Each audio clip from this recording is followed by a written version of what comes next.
It wouldn't be a Weeb stream if it wasn't scuffed. Yeah, that's the deal with me. It needs to be scuffed.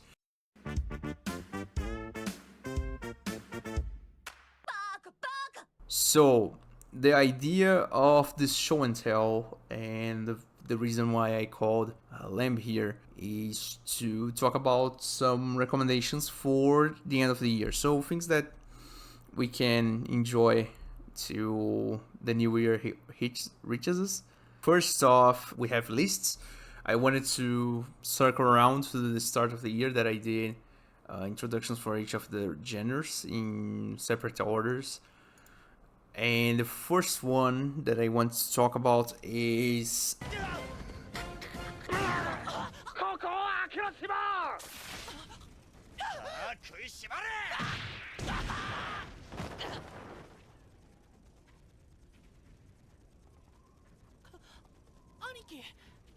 Lamb, you choose for action.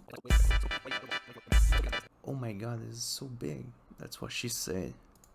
I'm struggling with this one. That's also what she said. Yeah, we here just with the dad jokes. So, Future Diary, what can you say about Future Diary? Well, I recommended it because it's an intense and suspenseful action anime that keeps viewers on the edge of their seats. Complex characters coupled with the unpredictable plot create a thrilling experience. I also like about it that it explores the consequences of relying too heavily on predictions and the importance of adapting to unforeseen circumstances. It delves into the ethical implications of survival instincts and the lengths that individuals may go for self-preservation. It's a really thought-provoking anime that makes you really think about what the next move is going to be. And the plot twist at the end when you find out about the characters, which I'm not going to spoil here. I don't know if you've watched Future Diary or not. If you do, you know what I'm referring to. Was actually something... It was a spectacle kind of to behold because I didn't expect it. I have to give this one credit. I reviewed this at the start of the year, so I am pretty familiar with its themes. And I think the plot twist at the end is really well done, though the end itself. The ending could use some work, but, that aside, I mean, it wasn't a bad ending, but it wasn't exactly the great ending. You know what I mean? The thing is, if I give all details here, I think I may spoil someone. But there's a part in there where, let's say, there's mercy, and I think it was misplaced because that's the one moment where if they push through with, let's say, the how can I say that without spoiling? If there was no mercy there, I think the ending would be better. Look, all I'm going to say is at the end of the day, if you ever want to know what true love is, Gasai will definitely try to show you. Yeah. Whether you like it or not. I mean, she's the poster child for it, the yandere. I won't lie. She was one of the first ones where I was like, "Oh, I love her. Oh my god, she's creepy." Yeah. That's the feeling, right? Normally, I think it's just funny, but her, I was like, "Oh god, that's creepy." That's what inspired a whole generation to like over-attached girlfriends, let's say. But basically, I think the anime itself is actually pretty good too. The animation is pretty nice. The action scenes are pretty nice. Let's talk about Black Bullet. Have you ever watched this one, Lamb? Nope. No, actually. Oh, so let me tell you about Black Bullet. So let's imagine for a moment a world where, for some odd reason, some sciencey stuff happens and we have super powerful lollies that actually have to fight big kaiju and stuff. How does that sound? Sounds interesting. Yeah, so the thing is, right, and here is not an actual review. It's been years since I last watched this, so straight from memory. Black Bullet goes around. Oh my god, I don't actually remember the name of the MC, whatever. So the main girl, the main heroine, is the redheaded one here, called Enju, and she's one of these lollies that fight kaijus and stuff with her. I think it's Rentaro, the name of her partner. And they go around, fight stuff for the government and whatever, but then at some point they find out that There's this whole discrimination stuff with these girls that have the superpowers, and some of the girls that actually grow into having the superpowers, they are ostracized from society in general, and some horrible stuff happens.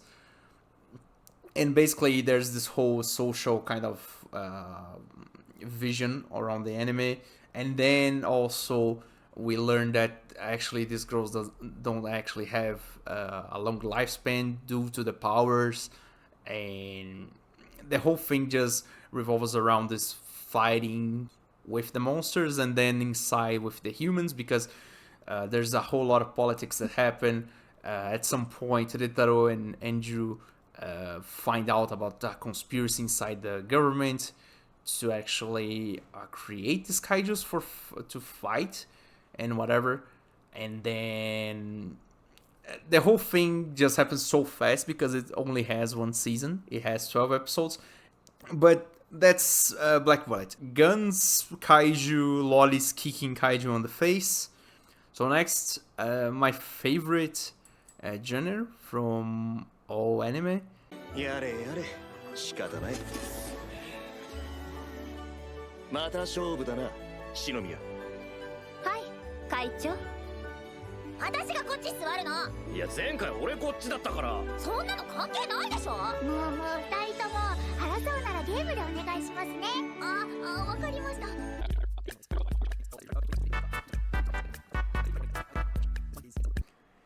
So what can you tell me about Toradora? Well, if you haven't watched Toradora, come on, let's be real. It's a masterclass in character development and an emotional storytelling, combining romance, comedy, and drama seamlessly while providing a realistic portrayal of relationships and personal growth. One of the reasons I like Toradora is because it teaches the importance of understanding and accepting oneself, as well as the significance of genuine friendships and navigating the complexities of love, emphasizing that true love involves mutual support and acceptance.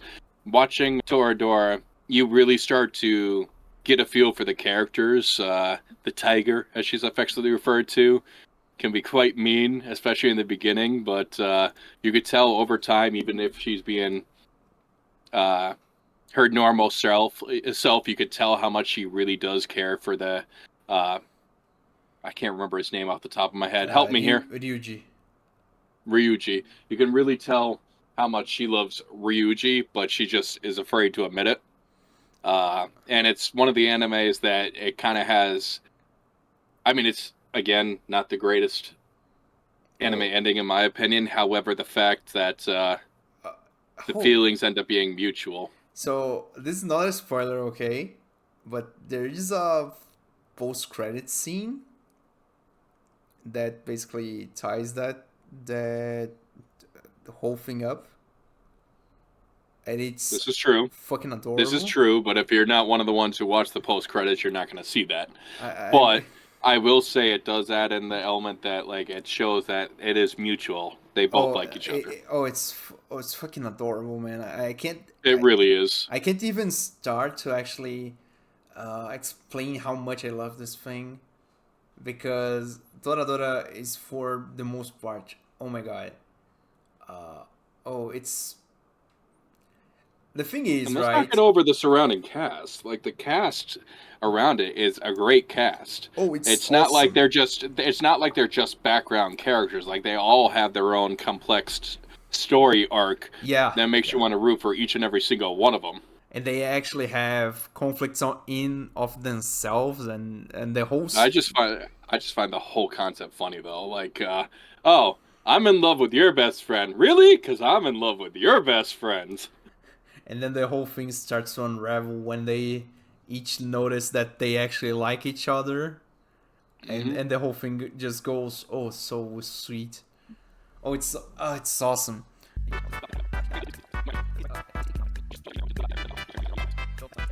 So, the one I chose... Love this one. This one is adorable. I started reading the manga and just couldn't pass it up. So, this is Shikimori-san is not just a cutie. Probably you already watched it, right? Oh yeah, I've definitely watched it. It was actually Mikey RP's favorite anime of that season. I love this anime. It's adorable. It really is. Oh, I love And this it one. definitely throws the romance genre on its head and twist the narratives. You Yeah, know, it's almost like a role reversal kind of thing. the one running theory that I have on my head canon, let's say, is that have you ever watched Darling in the Franxx? Hmm. So you remember at the end that they basically reincarnate, right? Yeah. I'm pretty sure Shikimori-san is 02 and yeah, and the guy Izumi is Hiro. I'm Hero. pretty sure about it because whenever Shikimori-san does the So cool face, there's an interesting conspiracy theory. yeah, because I'm pretty sure the guy just watched Darling in the Franxx and just said to himself, yeah, having a girlfriend like that would be really nice. I mean, she looks so much like her, right?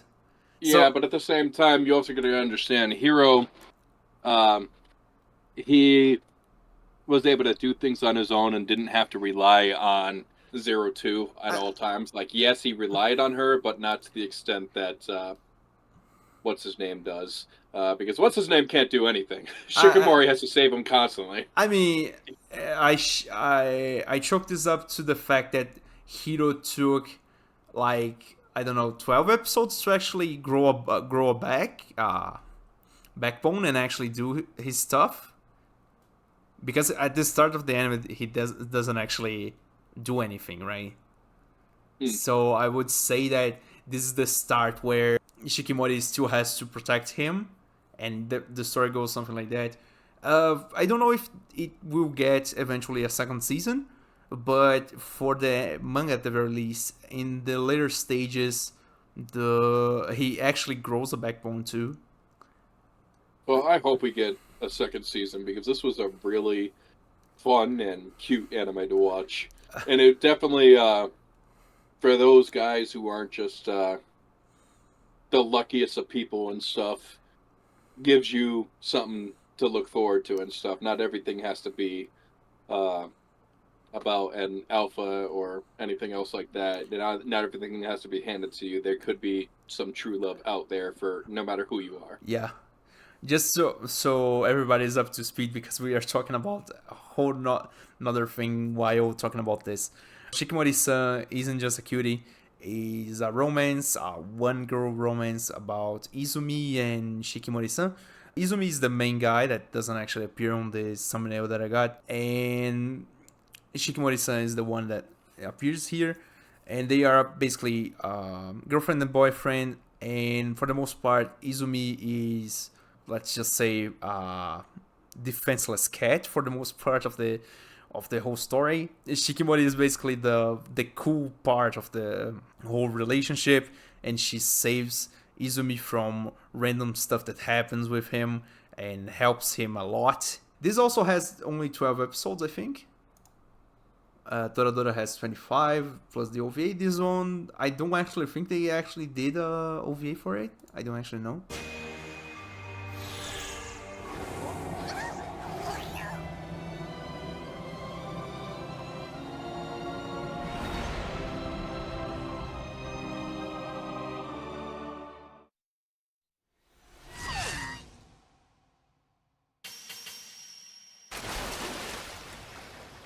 ReZero. Yep. Restarting life. Can't go wrong. Cannot go wrong with this anime. Oh, please tell me about it. Well, for ReZero starting life in another world, it really stands out for its intricate world building, well-developed characters, and a protagonist, Subaru, who faces significant challenges. The time loop concept that he deals with adds depth to the typical isekai narrative. The anime explores resilience in the face of adversity and the impact of one's choices on personal growth. Subaru's journey reflects the importance of learning from mistakes and continuously striving for self-improvement. Now, the time loop thing I'm talking about is he goes into this time loop where he just keeps dying, basically. This guy has died so many freaking times trying to change certain aspects of the story that It almost becomes a meme on how he's going to die next. But he does it all in order to improve the surroundings around him and change the outcome of the story. And it's very interesting to watch that because it happens several times throughout the story. So he'll get through one of the time loops, he'll successfully complete it, and then something bad will happen, and then he gets in another time loop again. So it's kind of like he has almost unlimited chances to right the wrong. However, it might be a very, very painful way to right the wrong. Let's just put it like this. Not a big fan of Rem until he finally wasn't, dealing with her, so to speak. And then I was like, oh, I actually kind of like her now. Funny story about this one. This is one of the few animes that I actually dropped when I started watching it. It's straight up because of the Ram scenes. The one that I love Emilia a bit. That one I tuned out. I couldn't continue after that. To be fair, she was just trying to protect, but at the same time, because oh my, misunderstandings, man. I mean, they set up the whole scene where she gives out this whole loving discourse about how much she cares about him and whatever. And then he just turns to her and says, I love Emilia? And at that point, I think Emilia was just bitch. I mean, how am I supposed to take this seriously after seeing something like that? I don't know. I think it's pretty divisive from what I can see from the following seasons. This one, ReZero originally has 25 episodes, but it has at this point 3 seasons. Let me get my entry for the Isekai. I don't know if you know this one. This one is old, but it's really nice. Let me try to read the Japanese name and butcher it, and then I talk about the English name. Modaichi Taichi ga Isekai kara kuru so desu yo. The translation... Nani? Yeah, the translation is problem children are coming from another world, aren't they? So basically, this one, I want to say this one is one of the original modern Isekai. That is, I don't actually remember any of their names, okay? So this has been years since I even touched this one. I just remembered because I needed to do the list. And I need to shout out this one because it's such a great anime. It only has 10 episodes. For some reason, it doesn't actually have the second season. Although the story is fantastic. The characters are fantastic. So basically, we have three people from our world that come to fantasy kind of that normal isekai stuff, right? The fantasy kind of modern style life and whatever, and they inherit, each of them inherit different superpowers, and not only that, but they actually are pretty competent in what they do.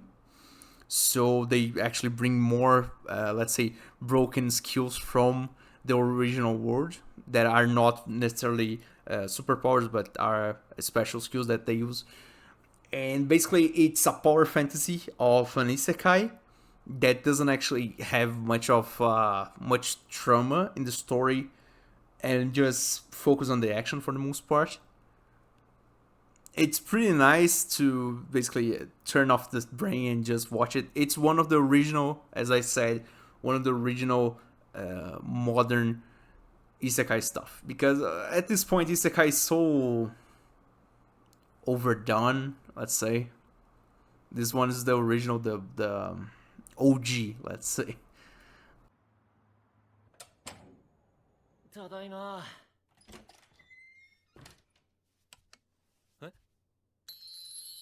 おかえりなさい。お前ら。どう？びっくりした？ I will use this one as the thumbnail. Don't mind the Blu-ray mark there. Function. It's really I don't think we're looking at the same thing. Hold on. I thought we were doing Ecchi before Harem. It's Ecchi? Hold on. Yeah, I thought we were doing Ecchi before Harem. Oh, did I fuck up? Did I fuck up? Did I fuck up? It could be me who fucked up. Because I was binge watching my Ecchi anime. I didn't realize we were moving on to Harem. Oh no, after Isekai I have Harem actually. Alright, where's Ecchi then? Is it after Harem? After Harem. Okay, fair enough. Yeah, I can work with this. So But yes, I have reviewed this, and I've done more than just a review. I actually challenged myself and did an anime life lessons video on this, and this was the first episode. And basically, I was talking about lessons learned from. I go, series to series and talk about the lessons learned within it. And I chose this one in particular because it's got an unfortunate rap of just being a harem anime with a lot of titties. But here's the thing: we wouldn't love it as much as we do if it was just a harem anime with a bunch of titties. It's the storyline that keeps us hooked and coming back. I mean, people don't play the value that we have from High School DxD actually. Yeah. Well, no, like High School DxD actually teaches you a fair amount of things that people just don't think about. And its story is extremely compelling. Each character has a great character arc. You really get to learn from them. From Ajia's going from just being a holy person to all of a sudden she's a devil, but she can't quite accept the fact that she's a devil, and so she keeps trying to pray, to which she keeps getting shocked all the time until she finally is allowed to actually pray. To Konako's coldness towards Issei, and eventually her warming up once she realizes that, hey, he may be pervy, but he ain't such a bad guy. And then we all know that Rias and Akino are, they're Rias and Akino. I mean, it's one of those anime that we don't actually need Rule 34. The whole anime is already exactly. Oh. So anyways, High School DxD combines supernatural elements, action, and comedy within a harem setting. The series is known for its entertaining plot, diverse characters, and Ecchi humor. Beyond the comedic and fan service elements, however, the series explores themes of loyalty, friendship, and self-discovery. It emphasizes the significance of a personal agency and growth within complex relationships. Like I said, I'm not going to delve too deep into it because you've seen my anime life lessons video on this. You actually told me that you saw that and clicked on it right away. Yeah. So I delved into it pretty well. Because at that point, I think we talked about it. I was skeptical about actually doing that video.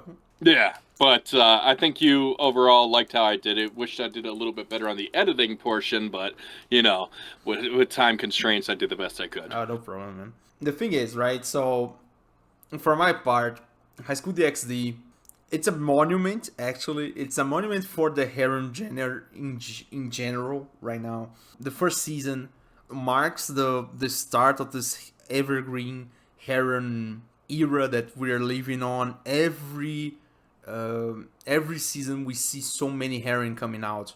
Every so often. All the light novels that actually get adapted to anime are harem and somewhat inspired by this one. Even though not directly, we can actually say that most of the light novels nowadays are related to this in some weird, let's say, family tree, whatever. The thing is, I think High School DxD is really nice. Though, the thing is, for this season of the year, don't actually watch this with your parents in the room. I don't think. Come on, definitely watch it with your parents in the room. They won't say anything, I swear.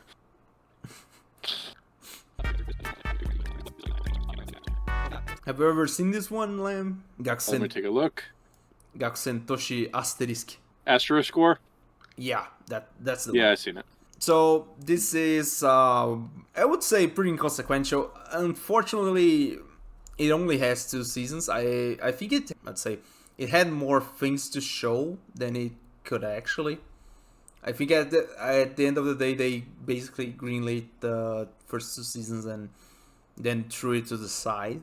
So here's the thing: as I watch Asterisk Score, and I'm glad you recommended it. Again, goes to the kind of one of the concepts of everyone likes their own thing. I personally watched this, and I'm like, it wasn't bad, but it left a lot to be desired. It wasn't particularly memorable to me. I think the one thing that I actually remember about it is that at the time that it was releasing together with the story of oh my god, what was the name? The Falling Chivalry Hero. You know the one I'm talking about. Chivalry of a Failed Knight? Yeah, that's the one. So I remember that at the time it was releasing, there was this fight where Shiver of the Failed Knight didn't actually have the Harem tag, and then people were basically comparing it to this one to see which was the best Harem of the whole thing, and then people were like, "Oh no, this doesn't actually have Harem," and whatever. So there was this little bit of beef. The thing about Asterisk War is that it is a pretty prototypical magical school setting, more or less, with your main character that has this broken ability for some reason, but doesn't actually play the major guy role, and basically plays it off cool and whatever. And when shit hits the fan, he basically summons up this whole lot of power and destroys everyone. The thing about this one that I remember it was actually nice is that he saves I think 2 or 3 lollies in the whole run of the show, so it's pretty nice. And the main girl was pretty okay for the most part, because I remember that at that point Herons were coming out with really derivative ideas, and this one was at the very least decent on action and animation and stuff. The opening is good too, so that there's that. So for the most part, 12 episodes for the first season, 12 episodes for the second season. It's really short. It's okay, as Lem said. It's not really memorable, but something that I would like to recommend if you watched every other big harem stuff out there. アンナ先輩奥歯くん、何かいい香りがすると思って来てみれば。ちょっと好きにください。なんでノーリアクションなんだ。全読家だろ。 This is To Loveru? Yes, this is To Loveru, which is my Ecchi anime recommendation. So tell me about it. What does To Loveru shows to you, let's say? Well, it's a lighthearted and humorous Ecchi series that provided a blend of romance, comedy, and sci-fi elements, offering an entertaining and enjoyable experience. And while it primarily focuses on humor and romance, the series encourages acceptance of differences and highlights the importance of communication and relationships. It's a reminder to appreciate the quirks and uniqueness of individuals. Now, the thing about this particular anime is each of these characters are definitely well built. So in the middle there, you have your main character in the background behind the 2 girls. He just goes through his everyday life, and he just has these unfortunate, or fortunate, depending on how you're looking at it, moments where, slips and falls and just ends in some rather precarious positions with the ladies. He has a longtime crush on the blue-haired girl in the middle. Her name is Haruna. Haruna is just such a sweetheart throughout the whole thing. You could see why he definitely had a crush on her basically ever since he met her. She's just kind-hearted and always thinks about everybody else before herself. The person next to Haruna is Lala Stalin, and she is the first princess of Deviluk, who ends up falling in love with Ryuji. And, if you look to the right of her, her twin sisters, Nana and Momo, Nana being the one in red, Momo being the one in green. Nana is basically your typical tsundere character who just seems to hate the main character and stuff, but eventually falls for him. And Momo has this thing that, let's just say Momo's best girl, because she has this thing called the harem plan. She basically wants the main character to create a harem, because currently he's engaged to Lala, who was the first pink hair girl that we showed, to be the next heir the next king of Deviluk, but interspace harems are not frowned upon, whereas in Japan it is, obviously. And then on the top left is actually one of my favorite characters. The top left, the girl with the cookware is Mikan. It's the younger sister of the main character. She is very mature for her age. She cooks all the meals. She takes care of everybody and just makes sure everybody stays in the right lane. And she's just an amazing character in her own right. Dealt unfortunate cards and stuff because her mom and dad are always working, so they're never home. So she basically takes on all like the household responsibilities, and because of that, she's more mature than she probably than most people her age probably should be. But what ends up happening is that all the characters end up relying on her. That's actually a pretty nice description. For the most part, my experience with To Love Ru, I remember watching the first season. The only thing that I remember that I liked was the opening. The opening, I think the song is really nice, and the scenes too, right? The opening for this show is really something else, considering the time when this came out. I didn't actually like much of it. There goes to show the whole thing about each one to their own, right? I think this anime is too safe for its, let's say. I think the comedy don't actually let the story grow too much, which is the thing that basically threw me off. But hearing you say that, it gives me, at the very least, I'd say there's a chance that I will give it a second go around. Give it another go around because there's rumors going around that there's going to be a season 5 coming soon, but there's been no official confirmation. But it was because of those rumors why I decided to rewatch it. Sure. I mean, the one thing that I have to say that about this one, which is really positive, is that To Love Ru is basically not the original, but one of the earliest, let's say, the Shonen Jump Ecchi series, Ecchi / romance series. Later on, that and I mean, there's been a couple of them, but like 2 of them that I can name off the top of the head would be To Love Ru and wow, I already forgot it. I know. I forgot what the other one was, and I was just about to say it. Ain't that something? That should tell you everything you need to know about my memory right now. I don't actually remember exactly, and I may say something different from what you're thinking, but after this one, it was something before Boarding School Juliet. I know that Boarding School Juliet was... Oh, Cat Planet Cuties was the other one I was thinking about. Oh, right. So this one is one of the earliest ones on the line of Shonen Jump approved ecchis, and for the most part, really nice anime in general if you like it. Me personally, I need to try it again to see. Maybe it clicks, I don't know. Oh yeah, and then there was Love Hina. Yeah, Love Hina.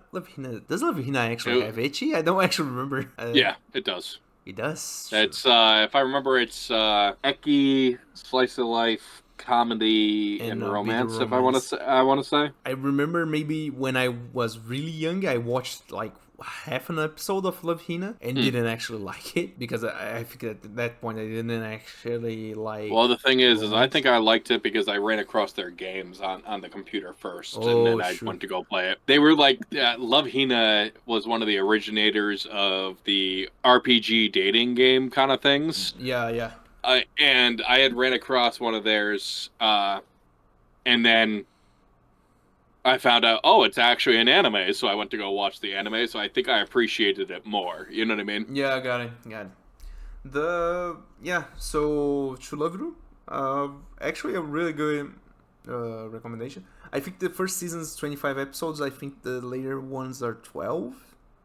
They're 12, yeah. Yeah. I don't actually... There's a bunch of OVAs as well.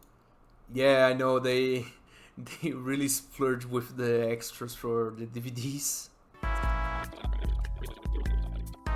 This one is called Hyaka Ryoran or Samurai Bride.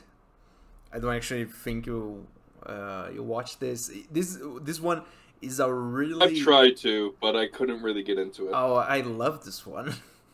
This one... It might be one of those that I just didn't give it enough of a fair shot. The thing is, right, this one is one that falls under my personal love category because the one thing that I always look for in anime and manga is a romance which has equal parts romance, action, and Ecchi Adult included content. that doesn't actually detract from the story. And this one is the one of the few things that came out in the 2010s that actually has it all. Though I would say the story is not that great, but the action is pretty well animated, so I give it a pass. So Hyakariora, I don't actually remember any of the names of the girls except for the main one, this one on the center of the image called Jube. So for the most part, it is a guy appears. He doesn't actually show on the image. You can imagine the actual relevance of the main character. He appears on a dojo forgotten in a faraway city, and basically he's going to build a dojo, and a whole lot of girls samurai try to kill him for one reason or another because he has dark past and somewhat of a shady, edgy backstory and whatever. And then we find out that each of the girls actually is a reference to famous samurai or ninja. I am pretty sure one of the girls is called Hanzo, for what that's worth. And for the most part, he builds the harem. Each of the girls go out with him for the most part, so he lands it, let's say. And basically, the whole show is girls with swords, harem stuff, a whole lot of titties, and that's basically it. That's Samurai Bride for you. お店屋さんだ。麦それしたいな。ねえ。可愛い顔してもダメです。 What can you tell me about Clannad? So this is Clannad. Honestly, it's one of the few anime I put in God tier mode. It's one of the ones that I always recommend to everyone. If you sit here and try to tell me that anime isn't good, I will literally just throw this anime right in your face and say, watch this. And if you don't, if you can't resonate with Clannad, then you're a heartless bastard. That's all I could say. It has God tier humor and slice of life moments. So anyways, Clannad is an emotionally charged slice of life anime that beautifully captures the highs and lows of life. Its poignant storytelling and character development resonate deeply with the viewers. The anime imparts lessons on the importance of family, the enduring power of friendship, and the impact of love on personal growth. It delves into themes of loss and resilience, showcasing the strength found in human connections. Now, there's two parts of this. There's Clannad and there's Clannad After Story. And it's Clannad After Story that will tear you apart. Because of that, it's just, it's basically life after school and what ends up happening and stuff. And, without spoiling things and stuff, things happen that don't happen in most animes. That will definitely leave you wondering why. Why would this happen? But it's a very heartfelt and touching anime with a lot of humor in it and stuff. It's actually God tier in both humor and in storytelling for me. Basically, it's based on Nagisa and Tomoya. Nagisa being the girl that you see and Tomoya being the guy. Basically, they're both high school students. They run across each other. Nagisa wants to bring back the drama club, the high school drama club in her high school, and Tomoya is kind of one of those people. He's lost in life. He doesn't really care for anyone. He doesn't really care for anything until he runs across Nagisa. And she grabs him into his life and basically changes the way he thinks about things. We find out later that Nagisa, even in the first season, not the second season After Story where it tears your heart apart, we find out in the first season that she had missed the previous year. So she's actually like a year older than Tomoya, but she missed the previous year due to being sick because she has this disease that they never really say what it is, but she gets very sickly easily. And so she missed the previous year, and so she's definitely looking forward to living life and being outside of her house and everything, and she brings joy into his life. and she's there for him through thick and thin and stuff. Like they end up going out and everything, and there's one bit in particular that like I remember it exquisitely. Tomoya, I think it's in the second season before it really tears you apart and stuff, but Tomoya had lost a job because of his father. His father had did some things that caused him to lose his job, and mind you, he was already having a tough time, and then that just kind of sent him over the edge, and he was like punching a wall, and Nagisa just comes out of nowhere, like tackles him like in a loving way and crying, like just begging him to stop, and is just like there for him, and then Tomoya just like out, before he even says this, Nagisa's like, "That's probably gonna hurt," because he like scuffed up his knuckles real bad and stuff, and he's like, "Yeah, probably," and then he just out of nowhere and stuff, you could tell he realizes like Nagisa's the one for him, and he just goes, it was the weirdest way to do it ever, but he's just like, "Will you marry me?" And she's like, "Yes," and he's like, "Really?" Even though I'm like a delinquent and everything and stuff, and she's just like, "I've known since I met you that you were the one for me," and it's just like it resonates with you, And then like the ending comes you and want a wrecks Nagisa. you. What happened? And then the ending comes and it wrecks you. Yeah, then the ending comes and it wrecks you, but it is what it is. You take the good with the bad, but it's funny too because I remember before that scene, there was a scene where his best friend, I can't remember what his name is, but his best friend was like comedy gold. Like he's a side character, but like he really made the anime funny because he always had his moments. But he's trying to avoid his best friend and stuff. And, he keeps running away from him and stuff. And, he'll get in an area he thinks he's safe. His best friend will be coming around the corner, so he'll run again. So on one of the times he's escaping, he runs across Nagisa and he basically goes, yeah, he's following me and stuff. I think he loves me, so on and so forth, blah, blah, blah, blah, blah. Now, this is before Nagisa and Tomoya are dating and stuff. So Nagisa goes to go defend Tomoya and be like, "You can't do this because that's my boyfriend and we love each other very much." And you just see the guy's face like, "What?" And it just basically foreshadowed what actually happened. But this was like maybe like a solid 12 episodes before they actually get together. But it was just, she was just trying to defend him, and like things like that would happen all the time. But that's the cute part, right? Yeah.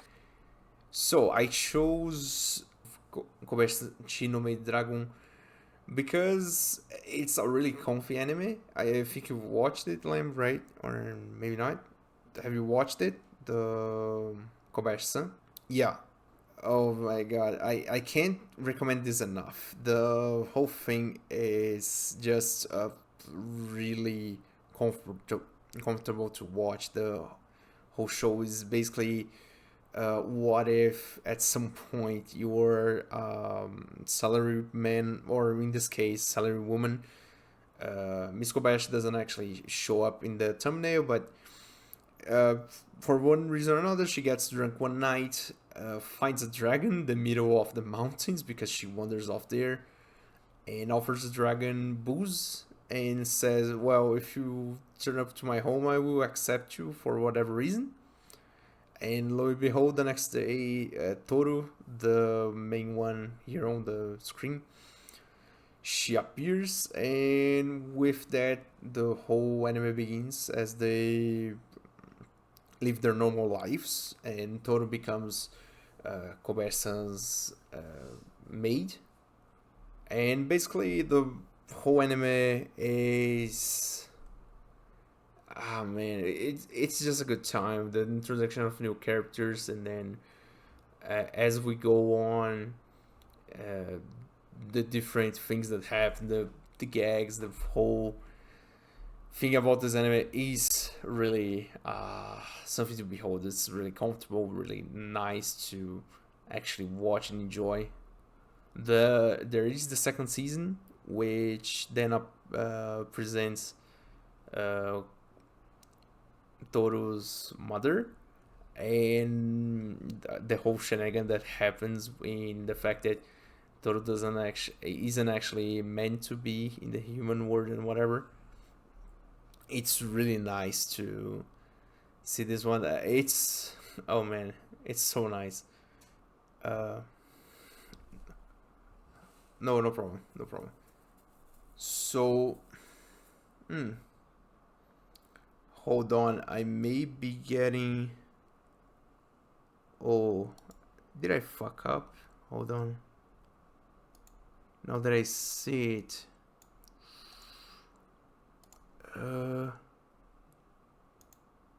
Window?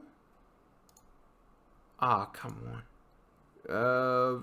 Talk something real quick.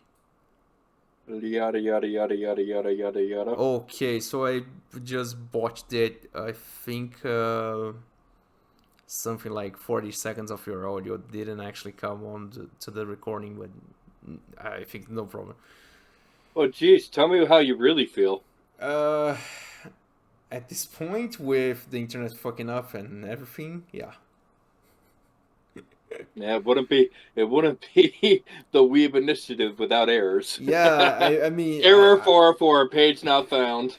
I was talking about the show being scuffed, but goddamn. I didn't mean like that. Back to it. So, Kobayashi-san, really comfortable, really cute. Kana, the lolly on the right. The best character to ever come out of any anime ever.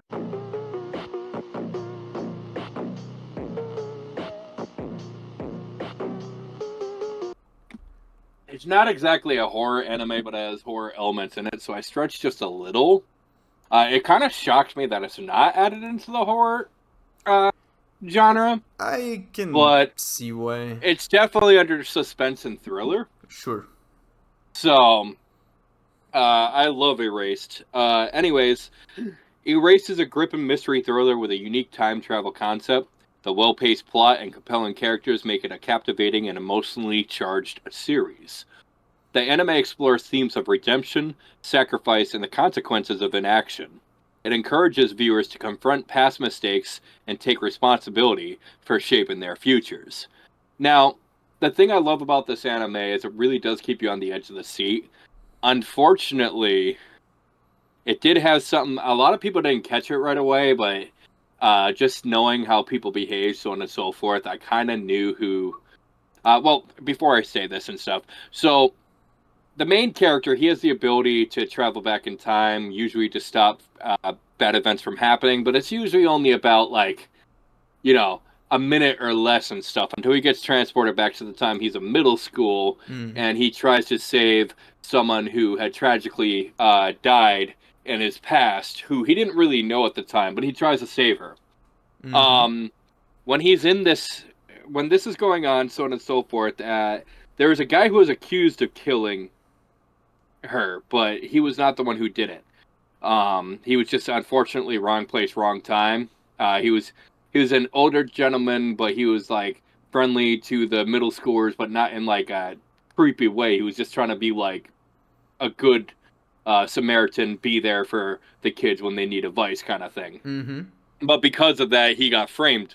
But the thing is knowing how people behave, watching it the first time, I kind of knew who the killer was going to be, and I was exactly right. But even if I didn't know that, unfortunately, this is one of those animes, as good as it is, this is not something you can watch twice, because you already know how it's going to play out, if that makes any sense. Yeah, the plot twist is basically makes or breaks the experience, right? No innate. Exactly. But even, like I said, even if I didn't know who the killer was, once you've watched the anime the first time, it makes it very difficult to watch it the second time, even though it's a great anime. It's just one of those animes that its rewatchability score kind of plummets. Yeah. But it's a great anime to watch if you haven't watched it before. It's just one of those unfortunate, it's not one you will watch and be like, I want to watch it again. They gave the English, if you haven't given the English dub cast a chance on this one, they took a lot of liberties on this one. Yeah, that were hilarious. yeah, but I remember that this one was actually one of the first horror themed whatevers I watched as a kid. And this is actually creepy. It's not really, let's say, safe for kids. I don't know. I mean, they don't actually show anyone getting killed, but god damn, does this really give a chill down my spine. So when I'm talking about ghost stories, I don't actually remember most of the setting. It's basically a group of friends in a normal middle school setting and whatever, but they get haunted by random ghosts and spirits and whatever. The school is haunted for some reason, and then there's this whole mystery around it, and basically just a script thing.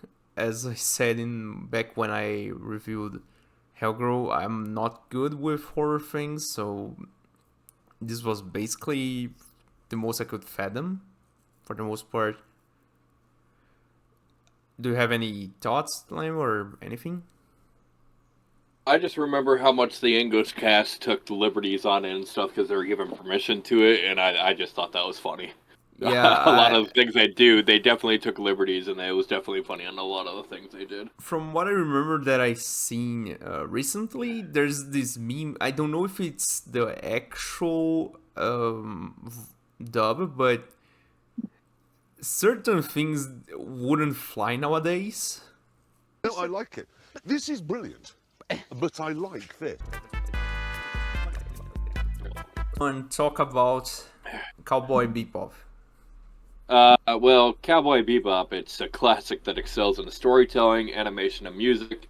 Its episodic nature, engaging characters, and the exploration of existential themes and contribute to its timeless appeal. The series encourages viewers to confront their past, find purpose in the present, and navigate the transient nature of life. It showcases the importance of personal connections and the pursuit of one's true calling. Now, the thing about Cowboy Bebop is, even throughout all these years, people today will still compare a lot of animes to this particular anime because it was just done so well at time frame and everything. Like, I know a lot of things don't age well due to the time it came out in. Cowboy Bebop does not fall under that realm. It does not suffer from the time it came out in and is still relevant today. You can sit down and watch it and not really have a problem with anything that really goes on in it. I mean, there might be one or two things, but that's going to be with everything and stuff. Then again, I could find one or two things on modern anime I don't like either, so. I mean, for the most part, Cowboy Bebop is one of those classical that became like more than cult classics. They became classic themselves and raised the bar way too high for way too high. I mean, it raised the bar for the whole industry. I think in terms of style, personality in the show, presentation, and animation. I think that for the most part, Cowboy Bebop is rather than a normal anime, it's a landmark. The any final thoughts? I don't actually. Can you explain me a bit of the story, just so we can actually give people, like, let's say, a synopsis? Oh, now you just throw me on the spot, man. It's been so long since I watched this thing. I know that there are these two guys, Jet and the other guy I don't actually remember.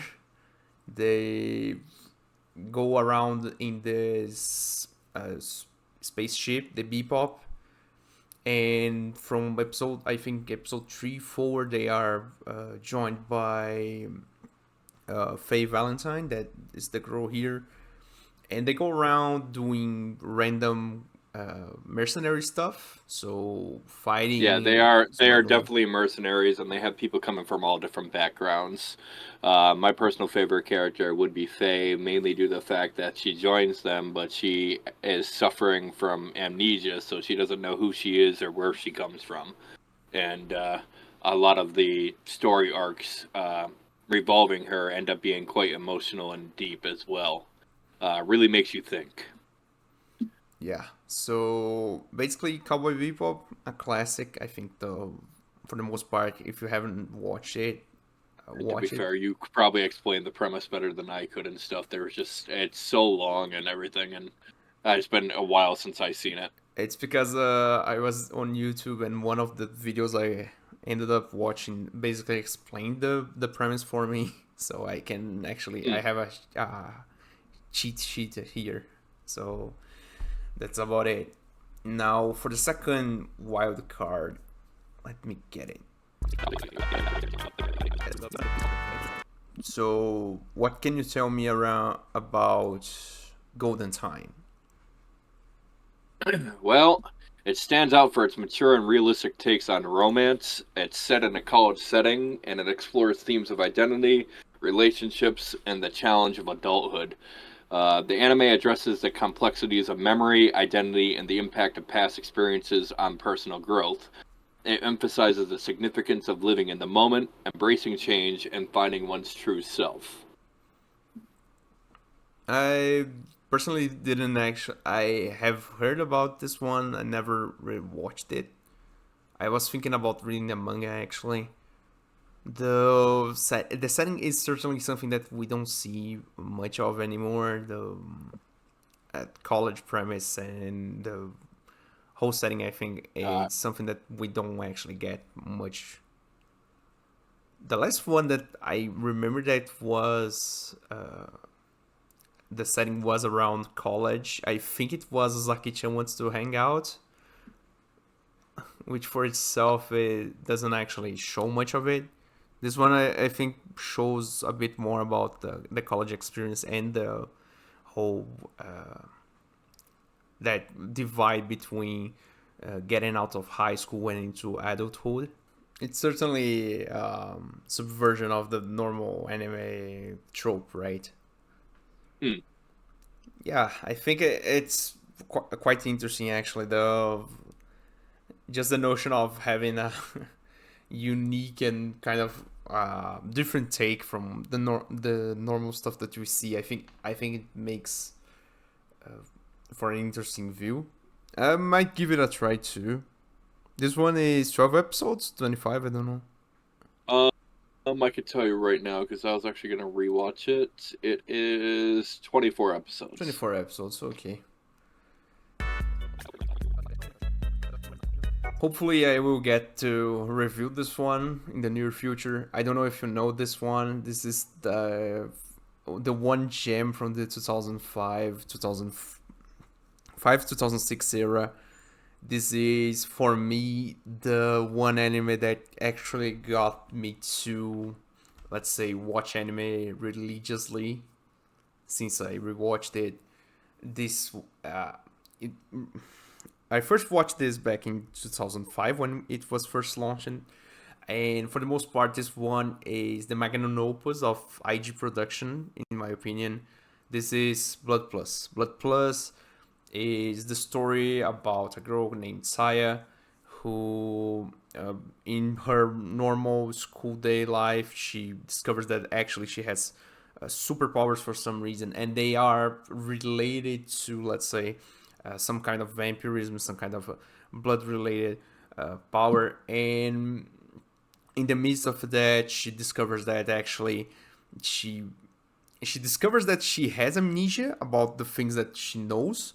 And later on, we discover that there's this whole backstory where she actually is in a centenary fight with her sister because she and her sister, called Diva, they are basically immortal, and basically they look like humans but are not actually humans, and they have this power where they can, let's say, create servants out of people, and they fight for the, let's say, it's just it's something akin to protecting your own species to survive or to take over the world. And then from then on, we get this whole emotional roller coaster where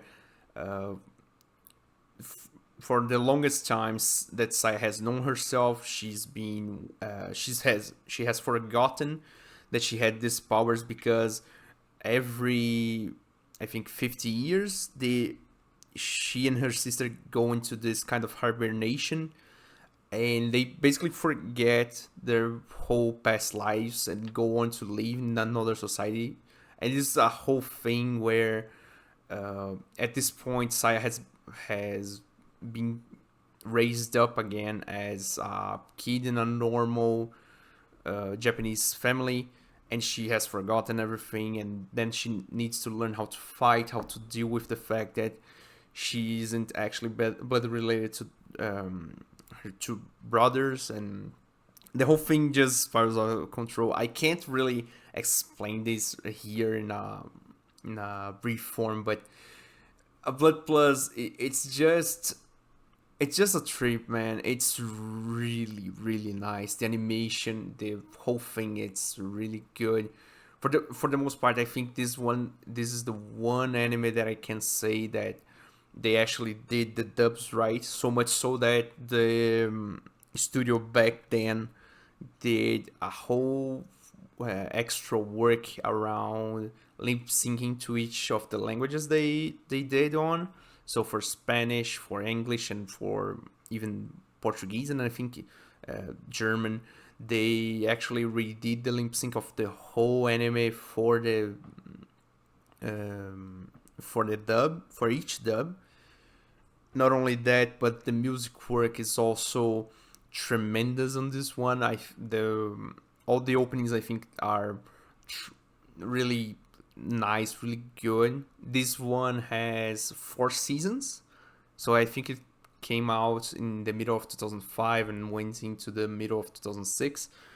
Each of the seasons has like 13 episodes. The total runtime, I think it's 51 episodes or whatever. The whole thing, it's really nice. The first 2 seasons are basically they're growing up. The 3rd season is the turning point where the anime actually becomes already great, but it becomes greater. And then the 4th season is just trying to finish up everything, and the choice in the very end is the thing that really changes up everything and basically makes up the story for being so great. I feel like this one, and this is me gushing about it, right? I feel sorry for this one because this is one of the forgotten things about the 2000s that people don't talk much about. But this one is, for the most part, this is a masterpiece in my opinion. This one, I urge everyone that I can't watch it. It is really nice, and it is the one anime that I think that watching the dub in my mother language is the ultimate experience overall. Although the dub has errors after you watch it in the original Japanese dub, the dub is really well made. And again, animations, fights, a lot of fighting, a lot of really nice concepts that they came out with. It's I don't know. Lem, do you have any thoughts before I start gushing around? Not really. I haven't seen this one. I'll have to keep an eye out for it. Oh man, I highly recommend it. It is really nice. This is not the actual thumbnail for the anime, but it's the one image I could find around it. Have you watched this one, Mekakushi Actors? Nope. Or as it is also called, I think the original name of it is Kagero Days. It is the story. Oh man, how can I?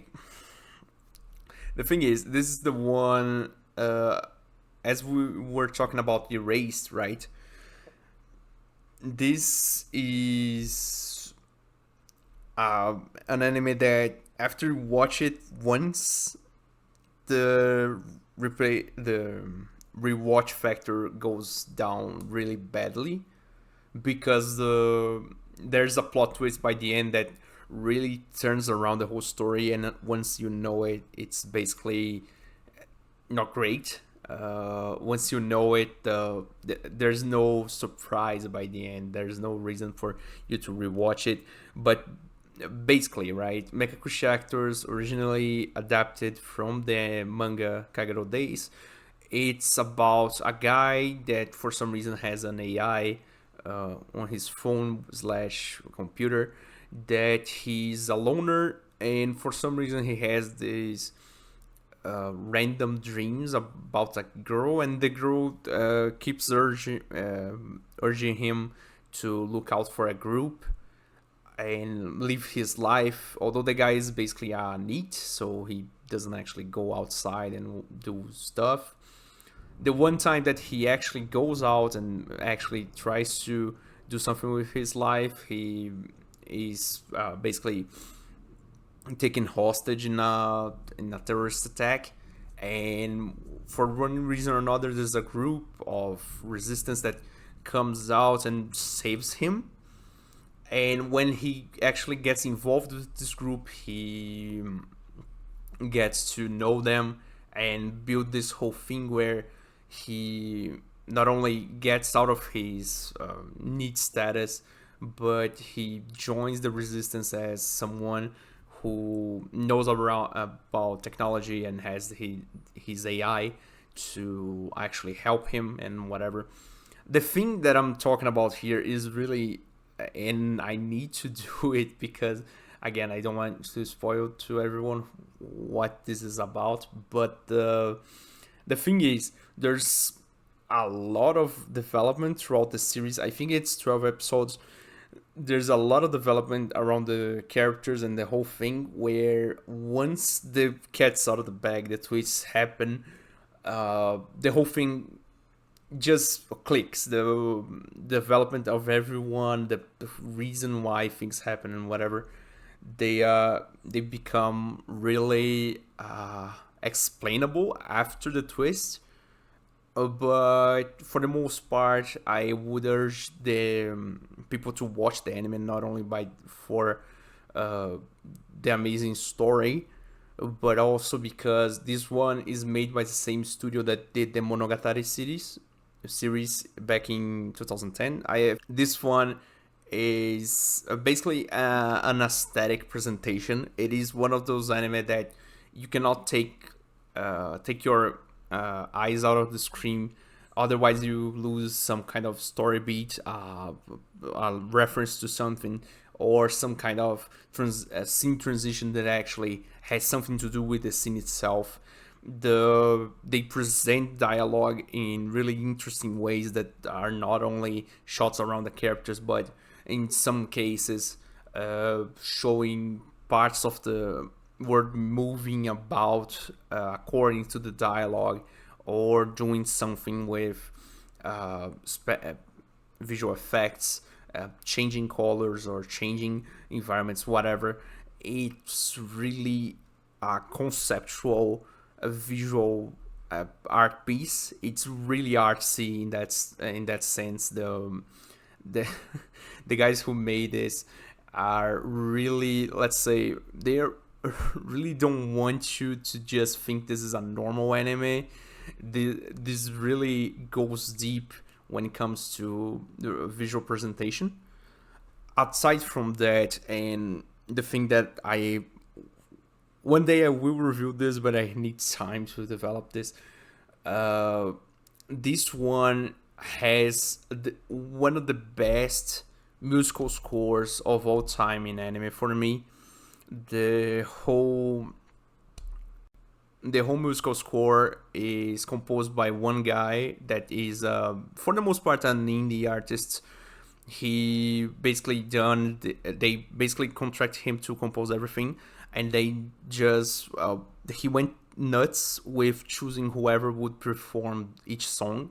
So for each episode, each of the characters have let's say 1 or 2 songs themselves, and each of the songs are performed in the anime by really famous people, even himself at one point. I don't know which of the songs he does, but the musical score is awesome. The opening is, I think, my favorite anime song of all time, called Days, performed by Garnidelia, the same duo that did Ambiguous for Kill la Kill, and I think the Beatless opening. I don't actually remember the name of the song right now. Musical score, top notch. They got Lisa to do some things. They got Garnidella, as I already said, and a whole lot of other people that I don't actually remember right now.